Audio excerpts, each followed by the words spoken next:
Амрыг ирээ сонсогчдоо Сэтгэл зүйн хараал подкаст нь болсон бодтой гэмт хэргийн талаар наривчлан дэлгэрэнгүй ярих учраас эмзэг мэдрэмтгий жирэмсэн насанд хүрээгүй зүрх судасны өвчтөе хүмүүс сонсохгүй байхыг зөвлөж байна. Манай подкаст нь гэмт хэрэг зөрчлөөс урьдчилан сэргийлэх, эрх зүйн мэдлэг олох зорилготой бөгөөд ярьж буй хэрэгүүдийн газар байршил, хувь хүний мэдээллийг тодорхой дурдахгүй болно. За, сайн бацхан сонсогчдоо сүүлийн 2 сар подкастаа огт оруулаагүй. Тэгээ миг мэн идрээд дээр нас миний хувьд маш олон зүйлс хийдэг учраас үнэхээр амжсангүй. Гэмтрэг ярихад сэтгэл зүйн маань бас их гэмтдэг учраас хэсэг завсарласан байгаа. 3 сараас эхлээд илүү идэвхтэй болно. Ингээд өнөөдөр та бүхэндээ Харт тамхитай тэмцэх газрын албан ёсны хуудасд орсон хэргийг сэрүүлэн ярьж өгөхөөр бэлтгэлээ. Энэ хэрэг бол 2002 онд гарч исэн. Тухайн үед бол маш их дүүлэн шүүгэн болж исэн мансууруулах юм сэтгцэд нөлөөд бодистой холбоотой маш харамсалтай хэрэг байгаа. Хайч үеийн маань ирээдүйд занл хийлж байгаа нэг зүйл бол яа харахгүй хар тамхи. Энэ бол өнөө үеийн цаг үед зайлшгүй яригдах ёстой сэдв гэж боддог. Тэгээ Монгол улс хар тамхиг дамжин өнгөрүүлэх эрсдэлтэй улсын жагсаалтад бичигдэж байснаа 2014 оноос эхлэн хар тамхи хэрэглэгчид ихсэж буй орны тоонд орох болсон. Тэгэхээр манай улсын хувьд бол 2002 онд батлагдсан мансууруулах хэм сэтгцэд нөлөөд бодисын эргэлтэд хяналт тавих тухай хууль хүчин төгөлтөр мөрдөгдөж байгаа. Одоо бол хар тамхи мансууруулах бодисын гэмтэрэгт холбогдогчдын 80% нь 18-аас 34, 40% нь 19-с 25 насныхан байгаа нь цагаан тахал буюу одоо залуу үеийг занл хийлж байгаагийн тод жишээ. Тэгэхээр та бүхэн маань бас харж исэн бах цахим ертөнцөөр сүүлийн жилүүдэд олонний танил хүмүүс хар тамхи мансууруулах хэм сэтгцэд нөлөөд бодистой холбоотой хэрэгүүдэд баггүй холбогдож байна. Ингээд өнөөдрийн хэргийг эхлүүлцгээе. Хэрэг дээр гарч байгаа нэрсийг Монгол улсын статистикийн мэдээллийн сангаас Монгол улсад хамгийн түгээмэл байдаг нэрсээс оруулсан болно. Оюуна гэх бүсгүй 1983 онд ангаах ухааны их сургуулийг төгсөж төгссөнийхөө дараа нөхөртөөгөө танилцаж гэр бүл болж хулан гих охинтой болсон. Гэхдээ гэр бүл зохиогоо дутаагүй байхдаа буюу хуланг 5 настай байхад нь салсан. Хулан харин ээжтэйгээ хамт амьдарч эхэлсэн. Тэгээ оюуна бол ганц охиноо үнэхээр их хайрлаж халамжилж хулангийн хувьд бол зан авш нь маш зөөлөн ээлдэг хүнд тусархуу үнэхээр хөөрхөн охин байсан.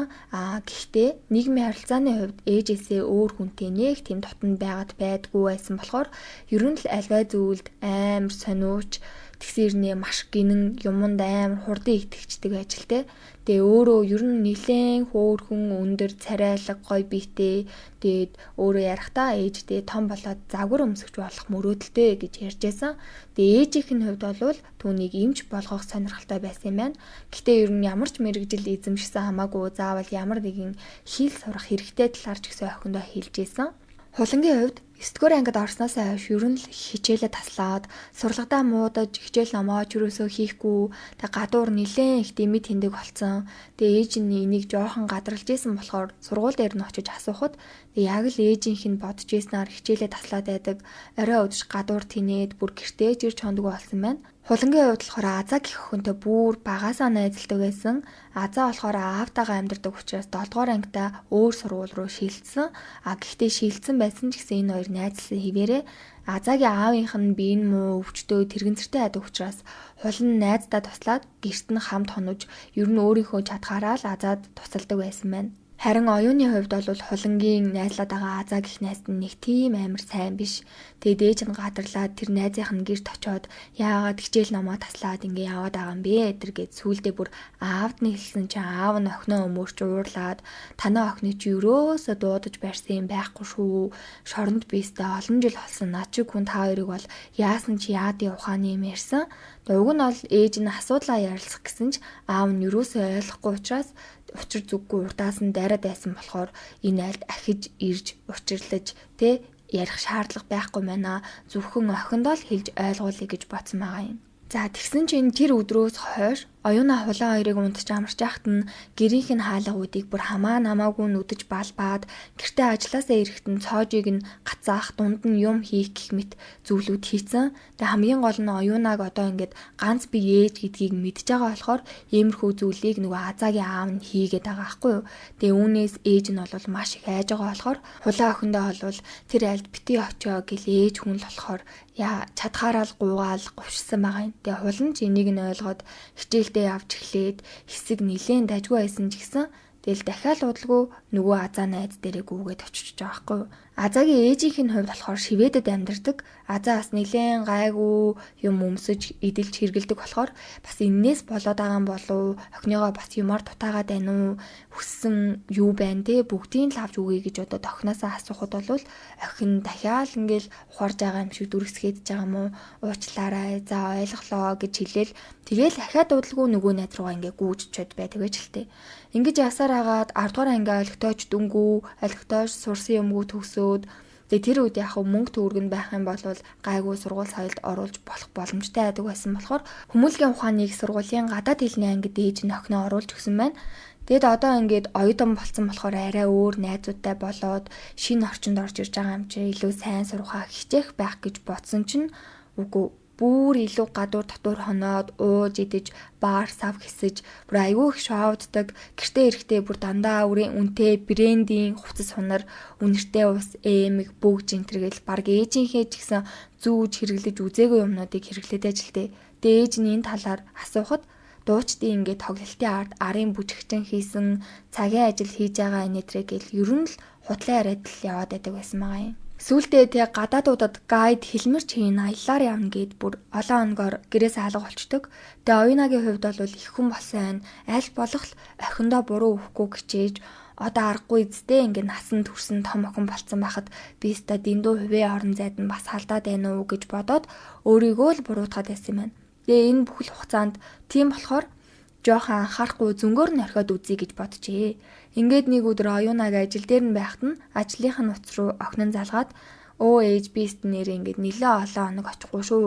Гэртээ очихгүй хөдөө ажиллаар ингээд арын бүжигчин хийнэ. Тоглолттой явж байгаа нэтрээ гэд хэлэхэд нь ам нь зуураад нэг тийм сонин согтууч юм шиг хүн шиг яриад тахаар нь оюунаа жоохон сэжиг аваад ер нь яг ямар аймаг руу явж байгаа юм бэ гэхэд дорнод гиснээ ховд гээд бүр хоёр өөр зүгт байдаг аймаг хилээд тэгэд хөдөө явж байгаа болохоор сүлжээ тасраад байна гэд буцаад тасалсан байгаа юм. Энэ явдлаас хойш хэд хоног өнгөрч оюунаа ажлаа тараад гэртээ ирэхэд охин нь жижиг өрөөндөө гадуур хувцастайгаа унтсан, царай нь бүр өвдсөн юм шиг байдгаараа цонхийцэн, хордлох чавцын болов гэмээр байдалтай байхыг нь хараад гял даралтны аппарат чагнуур энтрээ гаргаж ирээд үзэхэд зүрхний цохилт нь бүр маш суул, амин үзүүлэлтүүд нь бүр маш муу байсан учраас түргэн дуудаад тэр шөндөө эрчим тэмчилгээний тасагт ороод маш олон шинжилгээ хийгээд шинжилгээнүүдийн хариуг нь өглөө харахад бол морфины тун ихтүүлсэн гих хариу гарсан байна. Энэ үед л оюунаа охин нь хаяа гарынханд буугалганы эсгээр хөхөрцөн юмд зогсон юм уу гэхдээ эсвэл тариа тариулсан юм шиг байдлыг гинэт бодоод хуланг өөрийнхөө охиноо хар тамхи хэрэгэлдэг болцоо одоо хар тамхины бүрэн хамааралтай болцсон юм байна гэдгийг энэ үед мэдсэн. Оюунаа өөрийнхөө чадхаараа яаралтай арга хэмжээ авъя гэд эрчим тэмчилгээнээс гаргаад шууд үргэлжлүүлээд эмчилгээ хийх гэсэн чинь хар тамхи масууруулах юм сэтгцэд нөлөөд бодиттой холбоотой ийм хордлогоор хэвтэж байгаа учраас хэвтүүлэх бүр эмнэлэгч болдоогүй. Тэгээ өөрийнх нь ганц охин нь ийм хүнд нөхцөл байдалд орсон байхад хүн болгонд бас хилээд байж явах хэцүү учраас таних мэдих ганц 2 хүнээрээ хөөцөлдөж хагаад улсын 1-р эмнэлэгтэр очиж цусыг нь сайлуулж гэрээр эмчилгээ хийж эхэлсэн. Тэгээ 2-3 удаа цусын сайлуулад байнгын асарч тойглож эмчилгээ хийгээд охиноосоо асуухад энэ үед хулан ээждээ бол бүх үннээ хэлсэн.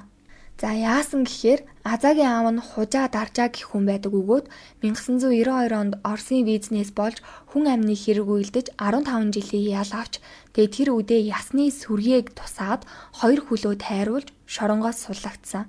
Шоронгоос гараад тэр үдээ л нилээн зартай том ардлуудыг мэддэг байсан болохоор эхнэрээ шивэд рүү явуулаад ганц охин Азаагаа өөр дээрээ өсгөөд насанд хүрэхэд нь ээж рүү нь явуулнаа гэдэг байсан. Хужаа Даржаа нь хятад цустай хүн байсан. Тэгээ 2 хөлөө тайруулснаас болоод өөртөө байнгын морфин буюу өвчин намдаах тэм тариа тарьдаг. Тэгээ охин нь өөрөө тэр тариаг нь тарьж хийж өгдөг.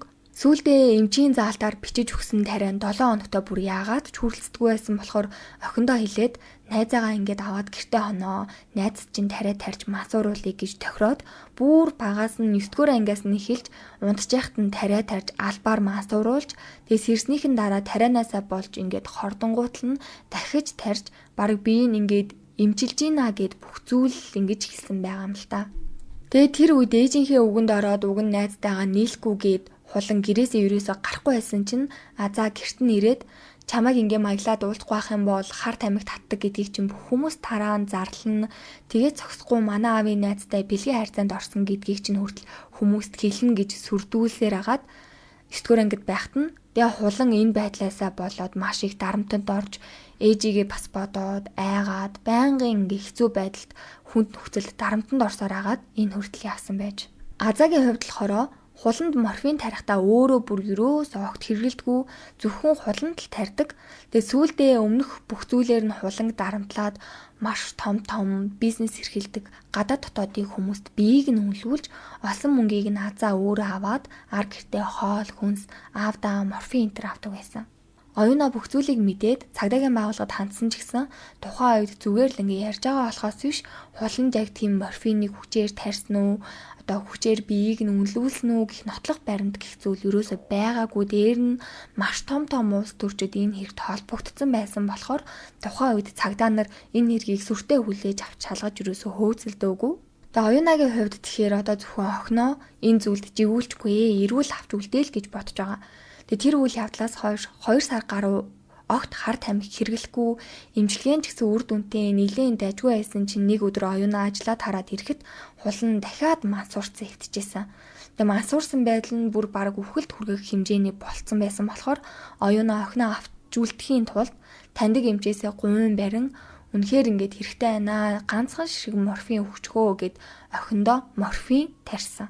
Яагаад гэх юм бол хуланг хар тамхины хорлоготой эмнэлэгт өмнө очиход дахиж ингээ манайх энэ үнийг хар тамхины хорлоготойгоор өвчтнөр ахгүй гэж татгалцсан болохоор газар дээрх ганц өхнөө зүгээр харж агаад хүүлэхгүй тулд ийм үйл хийсэн байгаа юм. Тэгээ тухайн байдлаас болоод оюунаа бүр ажилдаа ч явж чадахгүй тэглээж одоо охин нь ийм байдалтай байхад гэж шууд ажилласаа гарсан.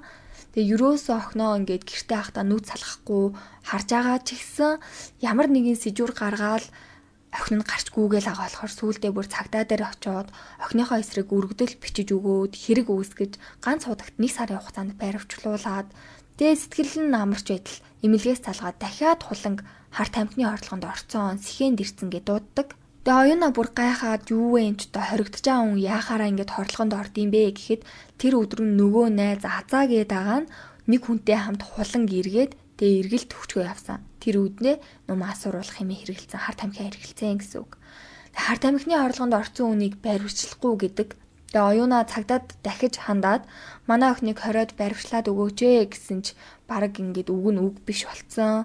Гэрээрээ эмчилгээ хийсэн ч бүр ямар ч үр дүнгүй ерөөсөө морфинол тарихгүй бол бараг найдваргүй болцсон.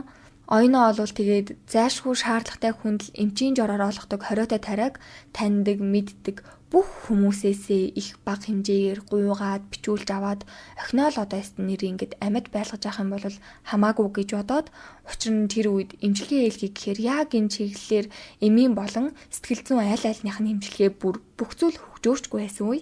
Тэгээ хулангийн хувьд угаасаа хар тамхи л хэрэглэхгүй бол ерөөсөө шууд л хөх байсан болохоор ядчил тунг нь багасгаж тариад нөхцөл байдал үргэлжилсэн байгаа юм. Оюуна нэг өдөр дэлгүүр очоод гэртээ орж ирэхэд охин цаасан дээр ээжээ уучлаарай. Танийгаа маш удаан зовоолоо. Одоо танд төвөг удмааргүй байна. Намайг битээ хайгаараа гэсэн юм бичээд явцсан. Тэгээ цагдаас сэргийлэх гэсэн ч олдохгүй байсан болохоор нөгөө азааг нь олъё гэж бодоод гэрт нь очиход аль хэдийн байраа зараад нүүцэн байдаг. Оюуна бүр яахаач мэдгүй байж хахад хулан такси хараад дахиад өглөөд юм гэртээ хүрээд ирсэн. Тэгэд өмнө нь ингээд зүгээр мансуурсан байдаг байсан бол энэ удаад өөрийгөө бүр ингээд самардаж, маажаад, гартаа тааралцсан юм авч хидээд, орилоод, өөрийгөө гимтээгээд маш хүнд байдалтай ирсэн. Тарих бүр морфинч байхгүй болохоор оюуна өөртөө байсан ганц бөгжөө таксины жолоочид тайлж өгөөд шөнийн эмээсээ олоод өгөөч гэд Улаанбаатарыг бараг бүтэн тойрсон. Эмээсээ олсон ч гэсэн морфин нөгөө олдохгүй арай гэж нэг эмээсээ олоод өөртөө байгаа эмэг зүйлттэй бүх үнэт идэлээ тавиад 5-6 ширхэг морфин аваад тэр үед охиныхаа амийг аварч байсан. Нэг өдөр гэртээ хайж ахт нь хаалгыг нь тогшоод нэг хүн хулан надаас ингээд 15,000 төгрөг зээлсэн. Зөндөө удлаа одоо мөнгө төгрөг авмаар байна гэхэд ээж нь ямар ч ингээд өөр мөнгө төгрөг байхгүй учраас аваад удаагүй байсан угаалгын машинаа өгсөн. Тэгээ тэр үед чинь 15,000 төгрөг гэдэг чинь бүр маш их мөнгө байсан. Миний санахаар л нэг хөөрхөн жижигхэн 8 хийчихээр хот хөдөөрөө бүр хид удаа зорччоор тиймэрхүү хэмжээний ер нь их мөнгө байсан шүү. Оюунагийн хувьд одоо ерөөсөө нэг лангуу аваад жолтгой 8 хий ажил төрөлхгүй охиноо л ингээд амьд лайлгаж явах юм бол болоо гэж бодоод байраач зархаар шийдсэн. Тэгсэж дахиад хаалгын баахан хүмүүс тогшоод хулан бидраас ингээд маш их хэмжээний мөнгөөр хар тамхи авсан. Аль хэдийн цаадах чинь ингээд хэрэгэлсэн тэрийгэ тиймээс ингээд мөнгөний авмаар байна. Нийт төлбөр нь 12 сая төгрөг гэсэн байгаа юм. Тэр үед чинь угаасаа 12 сая гэдэг чинь бүр маш их хэмжээний мөнгө шүү дээ. Ээж нь аргаа хараад утгагүй ингээ байраа зарах гэж байгаамаа. Тэгээ зарсныхаа дараа та нарт ингээ бүгдийг нь өгнө гэхэд нөгөө хүмүүс нь шууд бид нар тэгвэл шууд байрч авчи. Харин оронд нь та хоёрт ингээ хашаа байшаа авч үгүй. Нэмээд яхав 2 сая төгрөг өгье гэсэн байгаа юм. Тэгээ байр зарахад тодорхой хугацаа ч гэсэн хэрэгтэй. Дээр нөгөө хүмүүс нь дарамтлаад байсан болохоор тэл зөвшөөрсөн. Тэгээ хашаа байшингийнхаа хажууд жижигэн түүз ажиллаж амьдардаг болсон байна. За энэ айдлаас нь болоод ах дүүнэр нь хүртэл оюунаагаас зайгаа барьж гэр орондоо оруулахгүй таньдаг мэддэг найзалдаг хүмүүс нь бүгдээрээ холбоогоо тасалж оюунаа гэх эмэгтэй хувьд зөвхөн хулан гих охин нь л үлдсэн. Тэгээ охиноо ч хасарч тойглоод овооч дажгүй болоод нөгөө морфино тарьж хэргэлдэг байсан бол сорж хэргэлдэг болсон. Тэгээ энэ нь болохоор бас нэг жижигхэн ахиц твшил юм байна л да. Мөнгөний хувьд ч гэсэн хамаагүй бага зардалтай болохоор оюунаа бүр ингээ баярлаа. Ташгууд ингээ охин минь идэх юм байна даа л гэж бодоод байсан юм байна. Тэгэл ингээл удалгүй ахаал хулан гэрээсээ аваад нэг өдөр гинт цүнхт өрөн бүр амар их хэмжээний мөнгө бариад ороод ирсэн. Тэгээ юу мөнгө хаанаас юу мөнгө аваад ирсэн бэ гэхэд бол таньдаг маш том ингээд улс төрч байд юм аа. Тэр үнээс ингээд сүрдүүлээд хийсэн үйлдэлээс нь болоод шантаажлж агаад ийм их мөнгө авсан. Тэгэхээр одоо ингээд би удахгүй гадаад явна энэтрээгээд гадаад паспорт хүртэл авсан ирсэн гин л дээ. Ээж нь бол мэдээж охиноо ганцаараа ингэ явуулахгүй болохоор хаамт явна гэд гадаад паспорт захиалаад энэ хугацаанд ээжийнх нь нэр дээр хуланд 5 шард нэг өрөө байр худалдаж авсан.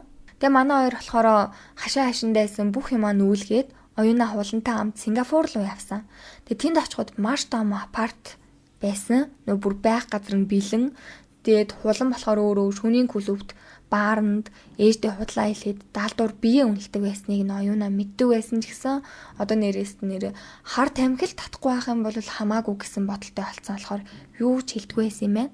Ингээд Сингапурт манай хоёр 8 сар амьдрах хугацаанд хулан хар тамхиа яах вэ ингээ хэрэглэсээр байсан. Тэгээ мөн 2 удаа аимшигтай хүнд задуулцсан ирсэн болохоор за ингээ хүний нүтгэт ингээд баг хөвж яхаар ерөөсө буцаад ингээл Монгол руугаа явъя гэж буцсан байгаа юм. Тэгээ ирээд угаасаа хинт ч хилээгүй, чимээгүй нөө 5 шард авсан байрандаа 1 сар гарав.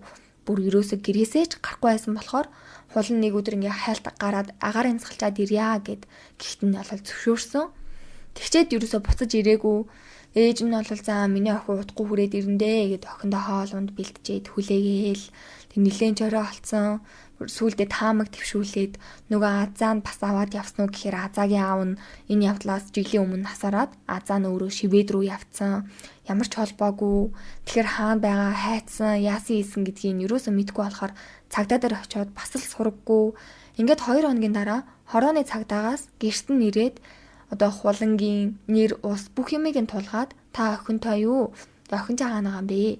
Бидрийг ингээд дагаа цагдаагийн байгууллага руу явчихаа гэд. Тэгээд цагдаа дээр очиод тэндээсээ шууд морг руу дагуулж аваад тэгээ морг руу оруулаад оюунаагаар охиныхон цогцыг таниулсан. Тэгээ охиныхоо цогцыг таниад мэдээж мөн байсан. Ингээд 20 настай залуухай охин 1-р хорооллын байрны 8 давхраас унаж амиа алдсан байна. Энэ үйл явдлын дараа тэр газар ээж нь очиход тийм жижигхэн цонхоор охин нь өөрөө ингээд зүгээр унчхаар тийм байгаагүй. Бараг охиныг нь чихэж хүчээр түлхэж алсан байх магадлал маш өндөр байсан. Тэр амиа алдсан байрны орцны жижүүр хулан хэрэг болох өдөр байр руу орохыг харсан. Харин байрны хүмүүсээс мэдээлэл авахд бол бүгдээрээ юу ч мэдгүй, хараагүй, үзээгүй, сонсоогүй гэсэн мэдээлэл өгсөн. Тийм болохоор цагдаагийн байгууллагаас охиныг амиа хорлсон гэд хэргийг хаасан байна. Бүх үйл явдал дуусны дараа амиа хөрөгчийн ээж сонинд ярилцлага өгчээ. Эмэгтэй хүүхд явах вэ гайгүй. Ямар эрэгтэй хүүхд чиг хэрэг төвөгт харина гэж санаа зовхгүй гайгүй айлгүй дээ гэж бодох бол хамгийн буруу зүйл. Охин өрөө нүдний цэцгийн мэт хайрлаж харж байхгүй бол болохгүй юм байна. Тэр үед охиныгоо найзандаа хонлоо гэхтэн за охтууд юм чи яавал гэжтэй нэгнийдээ очиод инээлдэж хөөрөлдөөд очиод байж явах биз гэж бодоод ганцхан удаа этгээд явуулсан минь надад насан туршийн минь зовлон гайг авчирсан. Хувиа хичээсэн бэртэгчин шоронгийн хулгайч хар тамхинаас болоод миний бяцхан нэлэх хохны минь амьдрал орвонгоороо иргсэн. Ганцхан эмэгтэй хүний хүч энэ хорвоод үнэхээр мөхсдгийн гэдгийг би биеэрээ мэдэрсэн. Охин минь л амьд айж байвал яасан ч яахав дээ гэж бодоод юу ч зөвшөөрөхөд бэлэн болсон. Зовж зүдрээд ирэхийн цагт ах トゥ хайртай дотны бүх хүмүүс минь нүрээ буруулдгийг амьдралаараа мэдэрч тэр үед л маш их ганцаардаж явж байхдаа бяцхан охиноо баг байхад нь ааваас нь яах гэж холдуулвдаа өөрийнхөө гомдлоос олж эцэг үрийн харилцааг дуусгаж тасалснараа үрмэн өмөөрүүлэгч хүнгүй хилж загнаж ухааруулагч аавчгүй жинхэнэ утгаараа үнчин өрөөсөн амтан болохсноо ойлгосон гэж ярьцлах өгсөн байна. За тэгэд одоогоос 23 жилийн өмнө гэхэд үнэхэрийн харамсалтай маш хүнд хэрэг байлаа. Хар тамхи масууруулах хэм сэтгцэд нөлөөд бац гэдэг зүйлийг ер нь сонирхоод ч хэрэггүй бүр аимшигтай зүйл гэдгийг өнөөдрийн подкаст маань хүргэсэн байх гэж бодож байна. Тэгээ ганцхан удаа юм чинь гайгүй байлгүй дээл гэж бодохгүйгээр зүгээр л энэ зүйлээс хол байх ухамсартай айж өөрийгөө болон бусдыгаа хайрлаарэ. Тэгээ өнөөдрийн подкаст маань ингээд дууслаа. Дуустал сонсон та бүхэндээ баярлалаа. Эцэст нь сэтгэл зүгээ эрүүл байлгацгаая.